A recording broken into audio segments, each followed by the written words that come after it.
Hello friends, if you're interested in the field of sustainability, EHS or ESG, I'm sure this video will be really helpful to you. So this is an inspiring story from the land of Ladakh. 12 years back, I was studying in a college in New Delhi called Terry School of Advanced Studies, and I was doing my MBA in the field of business sustainability. So during that program, I heard about a person called Mr. Chewang Norphel, who was from Ladakh. So he created a very unique idea called artificial glaciers. So Ladakh is a very mountainous region. So what happens? The most of the water, it comes from the melting of glaciers. Now, on the onset of summer, so that is the time when the glaciers on high altitude that starts melting, and from there it flows through the rivers, and from there the people, they get the required water. Now Mr. Chewang tried to resolve it in a very unique and innovative way. So what he did, so he channelized that water flowing in the river to some low-lying areas, right, and created some artificial small lakes. Now, once he did that, on the onset of winter, so that artificial lakes that started freezing and it became ice.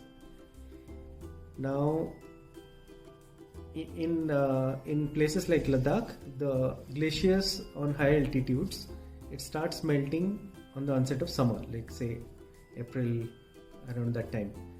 But the glaciers or the artificial glaciers that he created, since it was on the low-lying areas, so it started to melt earlier than the natural glaciers. So that means by say Feb or March, you will have the water. You don't have to wait till April. So the people can use that as a drinking purpose, or they can use it for their cultivation. So that means they can utilize make use of those 2 months, right? So it solved a lot of problems for the local people, and he created 15 such glaciers. Now, when I was studying back then in 2010, so he was already working on that projects, and that day I thought in my mind that I must meet him someday. Now, in 2016, my wife said that okay, let's go to Ladakh. The moment he said that, the first thought that came to my mind that we should meet Mr. Chewang Norphel. And I was very excited about that trip. Then I searched in the internet. I could not find any contact, and through great difficulty, I found some numbers. I tried that, but it didn't work out. So a couple of weeks later, we landed up in Ladakh. I went to nearby shops, local markets, and not many people knew about him. But there is one guy.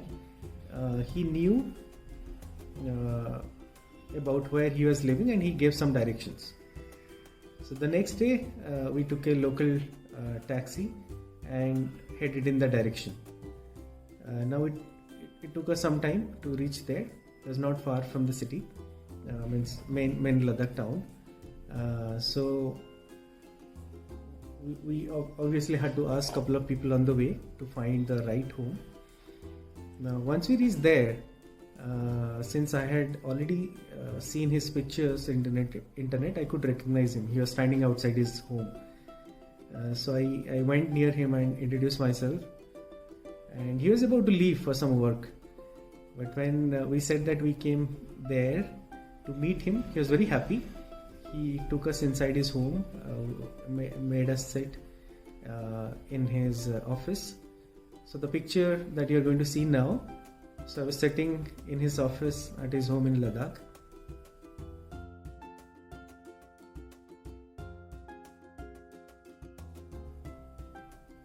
So for next one and a half hours, it was a very wonderful discussion. He narrated his story or his life journey. He was working as a civil engineer. He had retired by that time, and how he used to travel through mountains to reach to very remote villages. He narrated a lot of stories around that, and he gave local food to us to eat and carry some back at home as well. Now, during the conversation, I asked him, "Sir, if climate change is such a big issue, so what do you think we should do, or what is the solution for that issue?" Then he looked at me and he said, "I don't have an answer to that.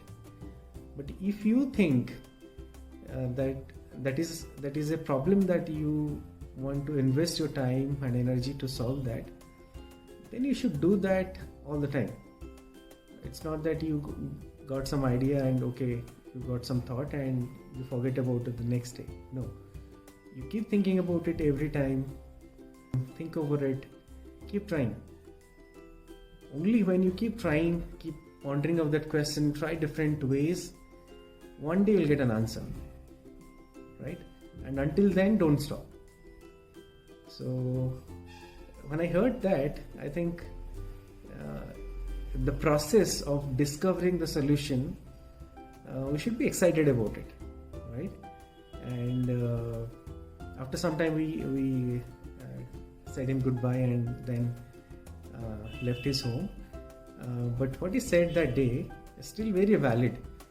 Being EHS professional or sustainability professionals, we are working for different organizations to find answers or solutions to, say, climate change, or how to achieve net zero, or how to do sustainability reporting, or how to improve the sustainability footprint of the organization. We are working on different challenges, right?